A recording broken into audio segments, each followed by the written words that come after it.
नमो बुद्धाय. जय भीम. सर्व धम्म बंधू भगिनीचे स्वागत आहे. बुद्ध आणि त्यांचा धम्म ग्रंथ वाचन मालिका या विशेष भागलिकेत भारतरत्न डॉक्टर बाबासाहेब आंबेडकर यांनी लिहिलेल्या बुद्ध आणि त्यांचा धम्म हा ग्रंथ भगवान बुद्धाचे जीवन, त्यांची शिकवण आणि धम्माचा अर्थ समजून घेण्यासाठी अत्यंत महत्त्वाचा आहे. या वाचन मालिकेमध्ये केवळ ग्रंथाचे वाचन करणे नसून भगवान बुद्धाचा धम्म आपल्याला जीवनाला काय शिकवतो हे जाणून घेणं आहे. तर आजचा भाग आपला द्वितीय खंड बुद्ध आणि त्यांचा धम्म आपला खंड 1 इथे समाप्त झाला आहे. आजच्या नवीन भागाला आपण सुरुवात करीत आहोत. आपला भाग आहे द्वितीय खंड. आज आपण सुरुवात करत आहोत. तर मागील भागामध्ये आपण ब्राह्मणाची चातुर्वर्ण व्यवस्था आणि उपनिषद 4 ही वेदांना आणि वेद प्राणिक विज्ञानाला कनिष्ठ प्रतीची विद्या मानतात. उपनिषद आणि त्यांची शिकवण बुद्धांचे समकालीन आणि त्यांचे सिद्धांत बुद्धांना त्यांच्या समकालीन प्रती दृष्टिकोन आणि बुद्धाने काय नाकारले, त्याने काय परिवर्तन केले, त्याने काय स्वीकारले हा भाग आपण मागील भागात बघितला. आता पुढील आपला भाग द्वितीय खंड सुरुवात करत आहोत. तर ह्या भागामध्ये भाग 1 धम्मदीक्षा अभियान. बुद्ध आणि त्यांचा विषाद योग. धम्माचा उपदेश द्यावा अथवा नाही. बोधी प्राप्त झाल्यावर आणि सतधम्माचा मार्ग गवसल्यावर बुद्धांच्या मनात शंका निर्माण झाली. त्याने या नवीन मार्गाचा, आपल्या धम्माचा प्रसार करावा, या धम्माची शिकवण द्यावी अथवा आत्मपूर्णत्वासाठी समर्पित प्रयास करावे असा प्रश्न त्यांना पडला.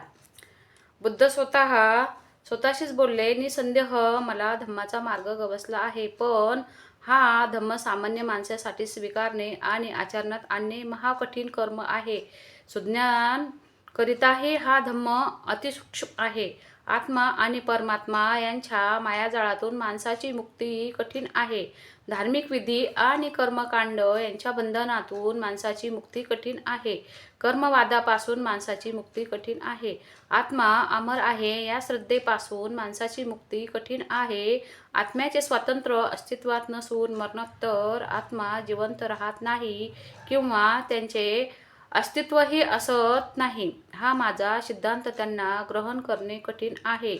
मनुष्य मात्र स्वार्थरत आहेत. स्वार्थातच त्यांना आनंद वाटतो, स्वार्थातच त्यांना सुख वाटते. स्वार्थापेक्षा नैतिकता श्रेष्ठ आहे हा माझा सिद्धांत त्यांना ग्रहण करणे कठीण आहे. जर मी माझा धम्म कथन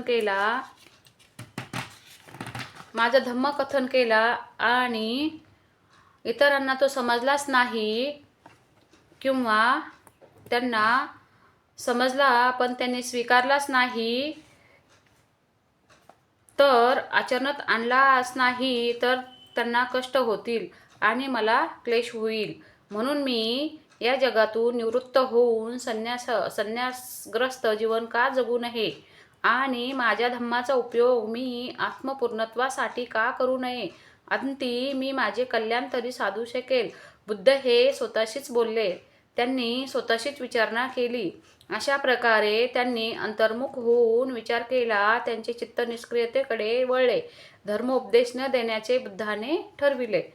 बुद्धांच्या चित्ताची अवस्था ब्रह्मसंपत्तीला जाणवली. बुद्धांच्या मनात काय चालले आहे हे त्यांना जाणवले. त्यांनी विचार केला की जर तथागत निष्क्रियतेकडे वळणार असतील, जर बुद्ध आपल्या धम्माचा उपदेश देणार नसतील, तर संसाराचा निश्चितच नाश होणार. जग निश्चितच विनाशाला प्राप्त होणार. चिंताग्रस्त होऊन ब्रह्मसंपत्तीने ब्रह्मलोकाचा निरोप घेतला. तो बुद्धांपुढे उपस्थित झाला. त्याने आपले वस्त्र खांद्यावर व्यवस्थित केले आणि दोन्ही कर जोडून वदला, आता आपण सिद्धार्थ गौतम राहिला नाही. आता आपण बुद्ध आहात. आपण सम्यक संबुद्ध आहात. आपणास बुद्धत्व लाभले आहे. आपण तथागत आहात. आपण मनुष्य मात्रांना धम्माचा प्रकाश देण्यापासून कसे विमुख होऊ शकता? मनुष्य मात्रांना दुःखाचा मार्गाहून प्रवृत्त करण्यापासून आपण कसे विमुख होऊ शकता? या जगी प्राणी मात्र अपवित्र आहेत, अमंगल आहेत. जर त्यांना धम्माचे ज्ञान प्राप्त झाले नाही तर ते विनाशास प्राप्त होतील. ब्रह्मसहमपती पुढे म्हणाला, भगवन, आपण जगात आहात की प्राचीन काळी मगध देशात एक धर्म उदयास आला होता. तो धर्म अपवित्र आणि अमंगल होता. भगवन, मनुष्य मात्राच्या कल्याणाकरिता आपण आपल्या अमृत धर्माचे द्वार उघडणार नाहीत काय? कोणी गिरी शिखरावर उभा राहून गिरी पायथ्याशी उभ्या असणाऱ्या लोकांना पाहतो, तसेच आपण प्रज्ञा शिखरावर उभे आहोत. हे भगवान, आपल्या दुःखाचा नाश झाला आहे. आपण आपल्या चहूकडे उभ्या असलेल्या सर्व मनुष्य मात्राकडे पाहावे. ते दुःखसागरात बुडाले आहेत असे आपणास दिसेल. हे वीरश्रेष्ठ, हे अजय, हे सार्थवाह, हे जन्मऋणातून मुक्त महामानवा, उठा. जगाच्या कल्याणार्थ विचरण करा. जगापासून विमुक्त होऊ नका. हे भगवान, आपण कृपा करावी. आपला धम्म मनुष्य आणि देवतांना सांगावा. बुद्ध उतरले, हे मनुष्य मात्रा, श्रेष्ठ आणि ज्येष्ठ अशा ब्रह्म मनुष्य मात्रांना माझा धम्म कथन न करण्यामागे त्यांना कष्ट होतील व मला क्लेश होतील, हीच माझी भावना आहे. या जगात दुःख आहे. हे जग दुःखाने परिपूर्ण आहे. हे बुद्धाने जाणले.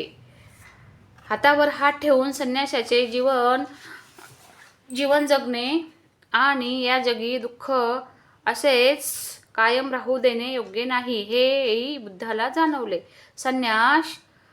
संन्यास त्याला निर्थक वाटला. संसारातून पलायन त्याला निर्थक वाटले. संन्याशाची ही या संसारातून मुक्ती नाही, हे त्याला जाणवले. जगातून मुक्ती हा काही मार्ग नव्हे, तर परिवर्तनाने जगाला उन्नत करण्यासाठी प्रयासरत राहणे हाच एकमेव मार्ग आहे, हेही त्याला जाणवले. त्याने संसार त्याग केला होता. याला कारण संघर्ष. परिणामी त्याच्या वाट्याला दुःख कष्ट आले. ज्यावेळी त्याच्याकडे यावर काही निदान नव्हते. आपल्या धम्माचा प्रसाराने तो या जगातून दुःख आणि कष्टाचे निवारण करू शकत असेल तर संसारभिमुख होऊन मनुष्य मात्राची सेवा करणे हे त्यांचे कर्तव्य आहे, हे त्याने जाणले. आत्मोन्नतीच्या नावावर निष्क्रियतेची मूर्ती बनून शांत बसून राहणे हे आपले कर्तव्य नाही, हेही त्याने जाणले. बुद्धाने ब्रह्मसहमपतीचा अनुरोध स्वीकारला. त्याने जगाला धम्माचा उपदेश द्यावयाचा निश्चय केला. ब्रह्मसहमपती दोरा शुभ संदेश. ब्रह्मसहमपतीला असे वाटले की बुद्धाने सामान्य जनांना धम्मोपदेश द्यावा. याकरिता बुद्धांचे मन वळविण्यात मी सफल झालो आहे. मी निमित्त ठरलो आहे, याची त्याला प्रसन्नता वाटली. त्याने बुद्धाला नमस्कार केला. त्याने बुद्धाला प्रदक्षिणा घातली. त्याने बुद्धांकडे दृष्टिक्षेप केला. त्याने बुद्धांचा निरोप घेतला. तो परतीच्या मार्गावर तो जगाला घोषित करीत होता, शुभ संदेश, हा शुभ संदेश ग्रहण करा. मी प्रसन्न व्हा. बुद्धाला या जगातील दुःख आणि कष्टाचे मूळ कारण ज्ञात झाले आहे. बुद्धाला त्यातून मुक्तीचा मार्गही गवसला आहे. बुद्ध दुःखी, कष्टी, निराश जनांना संतोष प्रदान करील. बुद्ध युद्धग्रस्तांना शांती प्रदान करील. ज्याचे धैर्य समाप्त झाले आहे त्यांना धैर्य प्रदान करील. जे दलित आणि पीडित आहेत त्यांच्या जीवनात तो आशा आणि विश्वास निर्माण करील. जीवनात निरंतर दुःख आणि कष्ट भोगणाऱ्यांनो, निरंतर न्यायाची अपेक्षा करणाऱ्यांनो, तुम्ही हा सुख संवाद ऐकून प्रसन्न व्हावे. दुःख आहेत त्यांच्या वर्णावर फुंकर घालण्यासाठी, क्षुधित आहेत त्यांच्या क्षुधा शांत करण्यासाठी, भागलेले आहेत त्यांचे कष्ट हरण्यासाठी, तृषात आहेत त्यांच्या तृष्टीसाठी, अंधकारात आहेत त्यांना प्रकाश दिसावा यासाठी आणि परित्यक्त प्रकाश दिसावा यासाठी आहेत. त्यांच्या कल्याणासाठी बुद्ध आपला धम्म सांगणार आहे. तुम्ही प्रसन्न व्हावे. बुद्धांचा धम्म हा मैत्रीचा धम्म आहे, जे परित्यक्त आहे, त्यागलेले आहे, ज्यांचे ज्यांचे ज्यांचे कोणीही नाही अशांनाही अंगीकारण्याची इच्छा व्हावी अशी प्रेरणा देणारा हा धम्म आहे. जे पतित आहेत त्यांना त्यांच्या उत्थानाची प्रेरणा देणारा हा धम्म आहे. जे पददलित आहेत, वारसाहीन आहेत त्यांच्याकरिता या धम्मा समतेचा दिव्य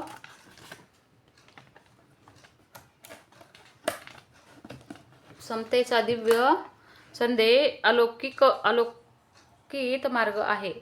हा अलौकिक मार्ग त्यांना प्रगतीपथावर अग्रेसर करील. बुद्धांचा धम्म हा सद्धम्म आहे आणि या पृथ्वीवर सद्धम्माचे राज्य स्थापन व्हावे असा बुद्धांचा हेतू आहे. बुद्धांचा धम्म हा सत्यांचा धम्म आहे, पूर्ण सत्याचा धम्म आहे. या धम्मात सत्याशिवाय काहीही नाही. बुद्धांचा धम्म म्हणजे सत्य आणि सत्यच. बुद्ध धन्य आहे, कारण त्यांचा धम्मपथ हा विवेकाचा पथ आहे. हा मिथ्या विश्वासापासून मुक्तीचा पथ आहे. धन्य तो बुद्ध जो सत्याचा मार्ग दाखवितो. धन्य तो बुद्ध जो शांती प्रवण अशा निर्वाणाचा मार्ग दाखवतो. धन्य तो बुद्ध, कारण त्यांचा धम्म मैत्री, करुणा आणि भ्रातृभाव शिकवितो. धन्य तो बुद्ध, कारण त्यांचा धम्म आपल्या बंधुबांधवाच्या मुक्तीला कारण ठरतो. धम्मदीक्षेचे 2 आयाम. बुद्धांच्या धम्मप्रचार योजनेत धम्मदीक्षेचे 2 आयाम आहेत. पहिली दीक्षा म्हणजे भिक्खूंची दीक्षा. भिक्खूंना सामूहिकरित्या संघ म्हणून संबोधले जाते. दुसरी दीक्षा म्हणजे गृहस्थाची उपासक म्हणून दीक्षा आहे. उपासक सामान्य धम्मानुगामी होत. भिक्खू आणि उपासक यांच्या जीवन पद्धतीत प्रमुख 4 भेद आहेत. अन्य सर्व बाबीत मात्र दोहांचीही जीवन पद्धती समान आहे. उपासक हा गृहस्थच राहतो, तर भिक्खू गृहत्याग करून परिवारजक होतो. भिक्खू आणि उपासक दोघांनाही आपल्या दैनंदिन जीवनात काही नियमाचे पालन करणे अनिवार्य आहे. भिक्खूंकरिता नियम म्हणजे व्रत, त्याचे पालन न करणे दंडनीय आहे. उपासकांकरिता हे नियम म्हणजे शील, त्यांच्या सर्व क्षमतानिशी त्याने पालन करावे ही अपेक्षा.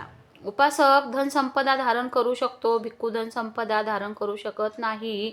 उपासक होण्यासाठी कोणताही संस्कार आवश्यक नाही. भिक्खू होण्यासाठी उपसंपदा हा संस्कार आवश्यक आहे. त्यांच्याकडे दीक्षेकरिता जे आले त्यांना त्यांच्या इच्छेनुसार बुद्धाने भिक्खू अथवा उपासक म्हणून दीक्षा दिली. जेव्हा इच्छा असेल तेव्हा उपासकाला भिक्खू म्हणून दीक्षित होता येते. भिक्खूने महत्त्वाच्या वृत्ताचे पालन केले नाही तो भिक्खू राहणार नाही. त्याने भिक्खू संघाचे सदस्यत्व त्यागले तरीही तो भिक्खू राहणार नाही. ज्याचा नामोल्लेख आगामी पृष्ठात आहे त्यांनाच बुद्धाने दीक्षा दिली असे मानण्याचे काही कारण नाही. निवडक दाखले दिले गेले आहे हे दर्शवण्यासाठी की बुद्धाने धम्माची दीक्षा देताना किंवा संघात प्रवेश देताना जाती किंवा लिंगाच्या आधारावर कोणताही भेद केला नाही. तर आजच्या भागाला बुद्ध आणि त्यांचा धम्म या ग्रंथाचे वाचन मालिकेतील या भागाचे वाचन आपण येथे थांबवत आहोत. आजच्या वाचनातून भगवान बुद्धांच्या धम्मातील काही महत्त्वाचे विचार आपणास केवळ ऐकण्यासाठी नसून आपल्या जीवनात आचरण आणण्यासाठी आहेत. पुढील भागामध्ये आपण याच ग्रंथातील पुढील भाग परिवारजकांची धम्मदीक्षा भाग 2 परिवारजकांची धम्मदीक्षा आपण बघणार आहोत. तत्पूर्वी तुम्हाला वाचन आवडलं असेल तर चॅनलला लाईक करा आणि सबस्क्राईब करून घ्या आणि जास्तीत जास्त व्हिडिओ शेअर करा. तोपर्यंत सर्वांना नमो बुद्धाय. जय भीम.